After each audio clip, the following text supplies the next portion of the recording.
We are moving from quantitative research to qualitative research this week. Here are the main points of this week's learning content. First, we will discuss major topics in qualitative research, including definitions, philosophical commitments, inductive reasoning, researcher positionality, data collection methods, and common issues. Unlike quantitative research, qualitative research prioritizes depth over breadth. Researchers seek rich descriptions of participants' lived experiences rather than numerical summaries. In other words, qualitative research seeks to understand how and why people experience a phenomenon. In exploratory qualitative research, researchers can investigate topics that have not been studied extensively. Such research can develop understanding, inform practice, guide policy, and create empathy.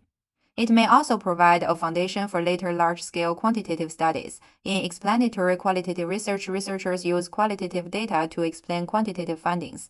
This can help us understand why certain responses differ from broader patterns. Every research study begins with assumptions about how knowledge is created and how reality can be understood.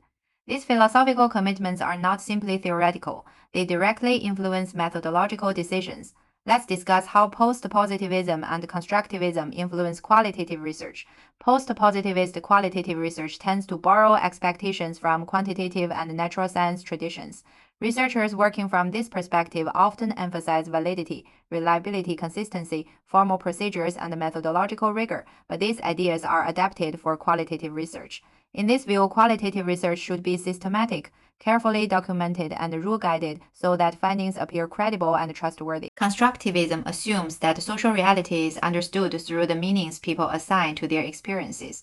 Rather than searching for one objective explanation, constructivist researchers seek to understand how participants interpret events within their own contexts. From this perspective, the researcher is an active participant in knowledge construction rather than a detached observer. This perspective encourages flexible methods, rich descriptions, and ongoing researcher reflexivity throughout the research process. Inductive reasoning is one of the defining characteristics of qualitative inquiry. Rather than testing an existing theory, researchers allow explanations to emerge from the data. As open-ended data are analyzed, recurring patterns are identified and organized into categories and themes that ultimately lead to tentative conclusions. Please review the educational research example on this slide. Positionality is an important feature of qualitative research because researchers serve as the primary instrument for collecting and interpreting data, rather than attempting to eliminate subjectivity. Qualitative researchers acknowledge their perspectives and make them transparent. A positionality statement helps readers understand the researcher's relationship to the phenomenon while strengthening the trustworthiness of the study. For instance, a study of social worker burnout would find it relevant if the author had previously been a social worker but quit the profession after feeling burned out. Qualitative data focus on descriptions, experiences, and meanings rather than numbers. Data collection methods are typically guided by a broader qualitative methodology. Because qualitative researchers often view all as data, many forms of information may be collected. The following slides introduce three common qualitative data collection methods: interviews, focus groups, and observations. An interview occurs when a researcher directly asks questions of an individual participant to collect data. The set of planned questions is usually called an interview protocol. Qualitative interviews generally include three types: structured, semi-structured, and unstructured interviews. In a structured interview, the researcher asks the same predetermined questions in the same way.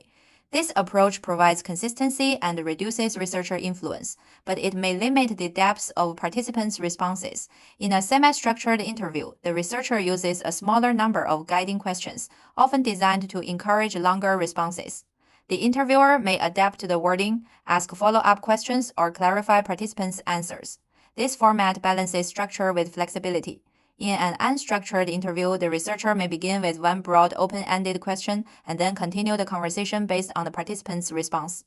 All three types can be valuable in qualitative research when they align with the research question and purpose. Focus groups are similar to interviews but involve multiple participants at the same time. They allow researchers to collect information efficiently while also observing interactions among participants. Focus group members are often carefully selected from a larger population to provide feedback or share perspectives on the topic. Observations allow qualitative researchers to study people and systems as they naturally behave. Researchers may observe from a distance or participate in the setting themselves. Data are typically recorded through notes or memos, and researchers should remain open to unexpected findings. When possible, observations should be planned with specific goals in mind. There are different types of observation. In participant observation, the researcher becomes involved in the setting or activity while also collecting data. In non-participant observation, the researcher stays outside the activity and observes without directly joining. Observations can also vary in structure.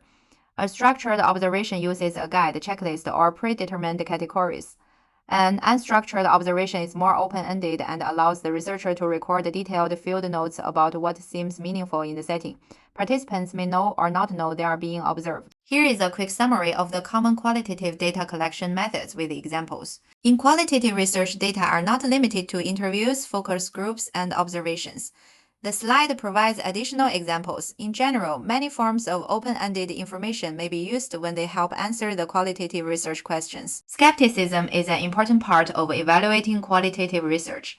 Researchers should consider the integrity and authenticity of the data, the potential influence of researcher bias, the risk of making inappropriate generalizations, and the challenges involved in defining what constitutes high-quality qualitative research. Next, let's discuss common issues in qualitative research. One challenge in qualitative research is verifying that the data are authentic because participant identities must be protected. Readers and reviewers typically cannot independently confirm the source of the data. The Alice Goffman case illustrates how concerns about data fabrication and confidentiality can create controversy. As a result, data integrity and authenticity remain important limitations of qualitative research. The same concern applies to quantitative research. Researcher bias is a common concern in qualitative research because analysis and interpretation rely heavily on human judgment. While bias cannot be completely eliminated, researchers are expected to acknowledge their perspectives and potential influences on the study. This is often done through a researcher positionality statement, allowing readers to consider how bias may have shaped the findings. Errant generalization occurs when readers assume qualitative findings apply broadly beyond the context of the study. Unlike quantitative research, qualitative studies are generally not designed for statistical generalization. Instead, readers should understand the findings within their original setting while considering how the insights may relate to similar situations. One challenge in qualitative research is that there is no universal agreement on what defines quality. Unlike quantitative research, standards such as validity and reliability are interpreted differently across qualitative traditions. Many researchers use the concept of trustworthiness, which focuses on data integrity, researcher reflexivity, and clear communication of findings. Because expectations vary, researchers should explain and justify their methodological choices. Unlike quantitative research, qualitative studies do not rely on one universally accepted set of quality criteria. Trustworthiness provides a flexible framework that encourages researchers to demonstrate rigor through transparent methods and thoughtful justification of methodological choices. Common strategies include triangulation, which uses multiple sources or methods to compare evidence, member checking, which asks participants whether findings or interpretations reflect their experiences, adequate engagement, which involves spending sufficient time collecting data to understand the setting and participants, and reflexivity, in which researchers consider how their backgrounds, assumptions, or roles may influence the study. Peer review or peer debriefing asks others to review the research process or interpretations. An audit trail maintains clear records of research decisions and analytical steps. Rich, thick description provides enough contextual and interpretive detail for readers to judge transferability.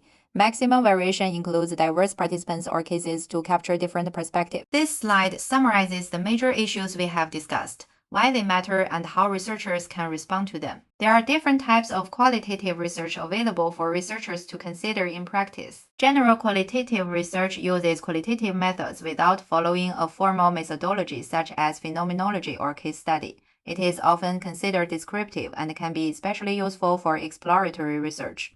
A common form is qualitative description, which seeks to accurately reflect participants' experiences and meanings using their own perspectives. Because there are fewer methodological guidelines, researchers must clearly justify their choices regarding data collection, analysis, and participant sampling. Criswell identified 5 major qualitative approaches, but many researchers argue that qualitative methodologies extend far beyond these categories. Qualitative research continues to evolve with numerous methodologies available to researchers. Another common question is how many participants are needed. The answer depends on the methodology and research purpose. with many qualitative researchers relying on the concept of saturation or the point at which no new insights are being gained from the data. Next, we will introduce the 5 approaches designs from Creswell. Narrative inquiry is a qualitative approach focused on understanding and telling a person's story. It is particularly useful for exploring experiences in depth and over time. Chronology is central, with findings often presented as a restoried narrative that highlights important turning points. Narrative studies frequently involve a single participant and draw on interviews, artifacts, documents, and other sources to develop the story. Phenomenology is a qualitative methodology focused on understanding the lived experience of a phenomenon. Studies often ask questions such as, "What is this experience like?" and seek descriptions from people who have directly experienced the phenomenon. The emphasis is on understanding the meaning of the phenomenon itself, typically through interviews and deep reflection on participants' experiences. Case study research involves an in-depth investigation of a specific, clearly bounded case within its real-world context. The case may be an individual, event, group, or organization. Case studies often explore how or why questions and rely on multiple data sources to develop a comprehensive understanding of the case being studied. Grounded theory is a qualitative methodology designed to develop theory directly from data. Researchers typically investigate how social processes or relationships occur and continuously analyze data as it is collected. Theoretical sampling helps researchers gather information that strengthens the emerging theory, and the data collection continues until saturation is reached and no new insights are needed. The final theory is often presented as a model or process explaining the phenomenon. Ethnography is a qualitative methodology used to study cultures and culture-sharing groups. Researchers spend significant time immersed in the group's environment to better understand its beliefs, behaviors, and practices. The goal is to move beyond an outsider perspective and represent the culture from the viewpoint of its members. Data collection typically relies on observations and informal interactions during this extended period of immersion. Here is a quick summary of the 5 approaches we introduced above. Beyond the major qualitative traditions, researchers can choose from many other methodologies. Arts-based research incorporates creative forms such as poetry or drama. Content analysis systematically examines documents, media, or images to identify themes and concepts. Photo voice allows participants to share their perspectives through photographs and discussion. Researchers sometimes combine methodologies when one approach does not fully address their research needs. Combined methodologies draw on the strengths of multiple traditions and allow greater flexibility in studying complex phenomena. An example is phenomenological polyethnography, which blends approaches to better understand shared experiences and meanings. I hope you enjoyed the lecture for Module 5. In this lecture, I expanded on the textbook content by providing additional explanations and examples of qualitative research methods, major qualitative traditions, and key considerations for evaluating qualitative studies. If you do not have time to watch the full video, please feel free to review the transcript file. I will see you in Module 6, where we will begin exploring qualitative data analysis. Please reach out if you have any questions.